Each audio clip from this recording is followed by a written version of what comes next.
What famous person has done something incredibly heinous, but has often been overlooked? Most people remember Rick James for his catchy funky music, his erratic drug issues, or the hilarious Chappelle's Show Charlie Murphy True Hollywood Stories skit. What people don't bring up as commonly. In 1991, James and his girlfriend Tanya Hijazi were accused of holding 24-year-old Frances Sally hostage for up to 6 days, tying her up, forcing her to perform sexual acts, and burning her legs and abdomen with the hot end of a crack cocaine pipe during a week-long cocaine binge. He faced life in prison for kidnapping, assault, and torture but only received a 5-year sentence and ultimately served 2 years total. I feel like that was a pretty heinous series of acts that have been often overlooked over the past 30 years. Famed musician, John Phillips of the 60s folk rock group, Mamas and Papas, supposedly had a 10-year incestuous relationship with his actress daughter, Mackenzie Phillips. Coco Chanel was a big supporter of the Nazi Party. Coco Chanel was a member, not just a supporter, and went into hiding following the war before re-emerging later to rebuild her empire. She also fired her entire staff when they demanded worker rights. Karl Malone, ex-NBA player, impregnated a 13-year-old girl while he was 20 in college. Did not have a relationship with the kid. Steven Segal is a serial rapist and a fraud. I recommend the Behind the Bastards podcast episode about him. When I was training in Aikido in the 90s, the head of our style was Shihan Fumio Toyota. He would come to do seminars like twice a year and we all would go out to eat and he would tell us stories. Well, Shihan was the person that Segal got his first Dan from. Shihan told us when he was in Chicago to film his first movie he took Shihan out for dinner. We were told Segal was so full of himself that Shihan considered him an asshole. It takes a special kind of person to make an ass of yourself in front of your sensei. Boy George, man handcuffed and escort to a wall and beat them with a metal chain. This is what I was going to come in and add. It goes beyond that, too. He had the guy chained to the wall and was about to sexually torture him with objects, but the guy managed to break free and escape. This wasn't rough play, it was attempted straight-up gacy shit. He was just incompetent at it and got a slap on the wrist.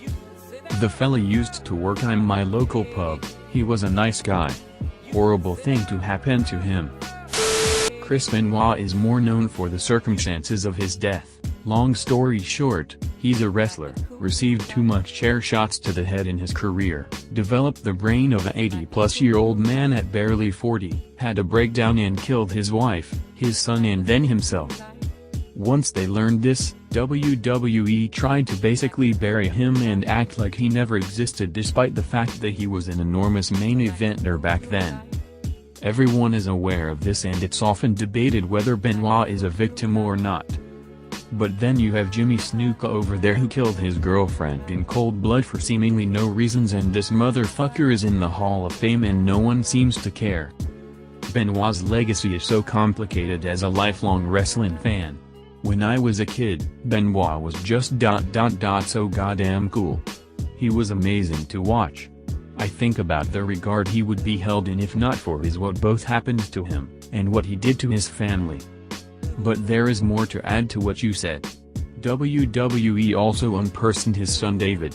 After the events of 2007, the only people from WWE that stayed in contact with him were Chris Jericho and Chavo Guerrero Jr. Everyone else just stayed quiet. If you have not watched Vice's Dark Side of the Ring, it is the single best wrestling documentary ever created. The whole show is worth the watch, but the two-part on Chris Benoit is particularly important. It is heartbreaking, but it ends with a much-needed ray of absolute love, happiness, and kindness. Just everyone that's with the Church of Scientology. An organization known for their shitty and psychotic practices. From Tom Cruise to John Travolta. They're all ignored because they're A-list actors even though they're involved in a goddamn cult. Where's Shelley, David? Elizabeth Moss is a major one, as well. So many people seem shocked to find out that she's a Scientologist. Till all celebs are terrible drivers. I remember Marcia Cross being interviewed on a late-night show around the time Desperate Housewives was hot shit, Leno, I think, and she was just giddily talking about how terrible of a driver she was. I think I remember her saying something along the lines of cars just being like bumper cars and, if you hit something, you just back up and move on with your day. I'm like, bitch. That's called a hit and run and it's fucking illegal. P.T. Barnum is usually the first mentioned on this kind of thread, but I don't see him yet. The Greatest Showman was an awesome movie, but it portrayed Barnum in a very positive light. His very first exhibit was a black woman who he bought from an acquaintance of his. Slavery was banned at that time, but he used a loophole to evade that. He ended up holding a live autopsy of the black woman once she died and cut up her body in front of a crowd. He confessed to owning quite a few slaves in his life and whipping them. They worked very long shifts without sufficient breaks. His treatment of animals wasn't very nice either. He had this training method for elephants where he'd shove hot pokers up their trunks. His handlers carried sharp hooks which they used to hurt the elephants. He kept 2 beluga whales in the basement of his museum for a couple days, though this was kept short by them dying. Oh, and the guy with dwarfism in the movie. He was 4 years old when Barnum hired him. Barnum had him drinking wine and smoking for the audience. And he dehumanized his performers a lot. He claimed that people with deformities were part animal or not human at all. Signs would say "what is that thing?" etc. He was definitely not Hugh Jackman. Steven Tyler got custody of his 14-year-old girlfriend so she could go on tour with Aerosmith and be together. Her parents consented. Oh, it gets even better. She got pregnant when she was 16. According to her, it was a planned pregnancy. He told her he wanted to start a family and propose. Then he changed his mind and forced her to get an abortion. After the abortion, they found out it had been a boy, and suddenly Tyler felt guilty about it because he'd always wanted a son. Years later, he began speaking out against abortion, lying that it was an accidental pregnancy and that the GF had been pregnant and gotten an abortion before. The GF was forced to speak out in defense of herself. Now, he's reinvented himself to be a champion for neglected and abused teenage girls. He opened a shelter called Janie's House. It would be one thing if he admitted to his crimes and was doing this as a way to try to make up for it, but nope. He fancies himself a guardian angel to vulnerable girls without ever acknowledging that he himself abused a vulnerable girl. Edit. As other commenters have mentioned, y'all should look into Elvis. He similarly met Priscilla at 14 and took guardianship of her at 16. Edit 2 to clarify things being brought up in comments. Regarding Tyler and the abortion, she was 5 months pregnant, 1 week shy of the legal cutoff for an abortion. They didn't find out the sex because of the abortion. He likely just didn't know the sex, or didn't care enough to even process it, until after. Regarding Elvis, please don't defend him by saying they didn't have sex until she was 18. According to Priscilla, they did everything short of penetrative sex. That's still sexual acts with a minor.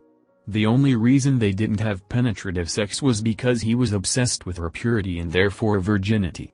He admitted lost interest in her once she got pregnant, at 18, because he couldn't see a pregnant woman as pure.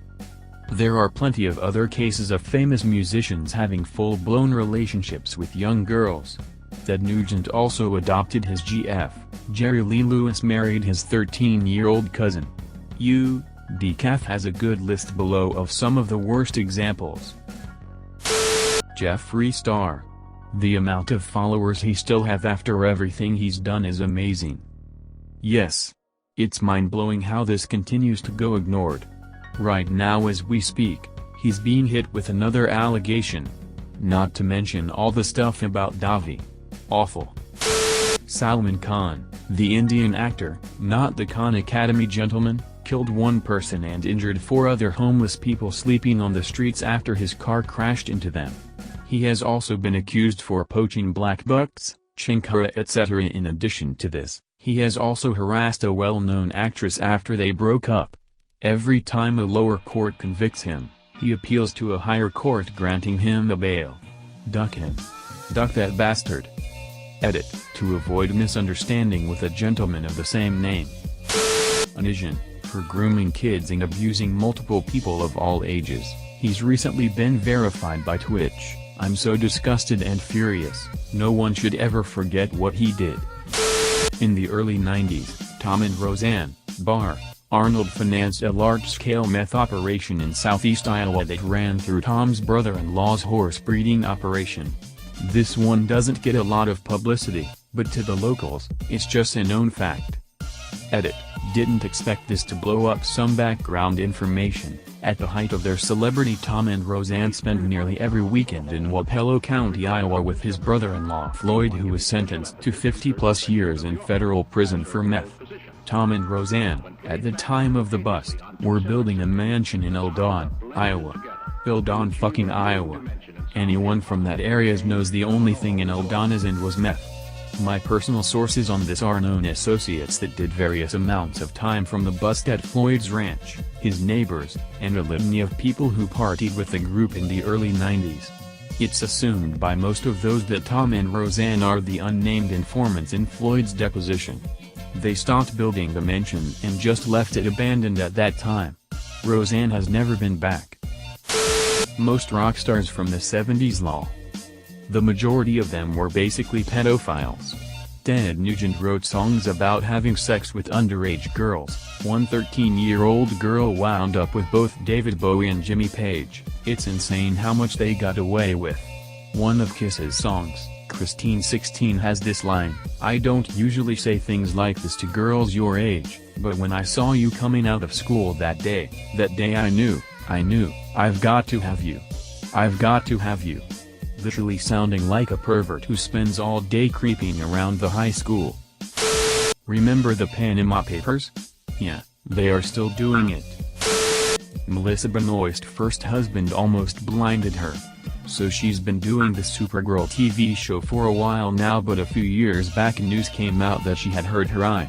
She said she had tripped or something, had hurt herself at home. Nope, her first husband threw his phone at her in a fit of rage, hit her in the eye, and she almost lost her sight. Glad she left that psycho. Blake Jenner, for those curious. No relation. Looks like he recently took responsibility for it too. I doubt anything will come of it though. Edit, turns out Blake's taking responsibility was just as shitty as expected. Double edit, Blake Jenner didn't take responsibility at all. He just threw the blame at her and both sides the entire thing. Marcos Alonso from Chelsea killed a 19-year-old while drunk driving and got off with a €61,000 fine. His salary per week is €110,000. Don't drink and drive. Also, don't get into a car when you know the driver is drunk.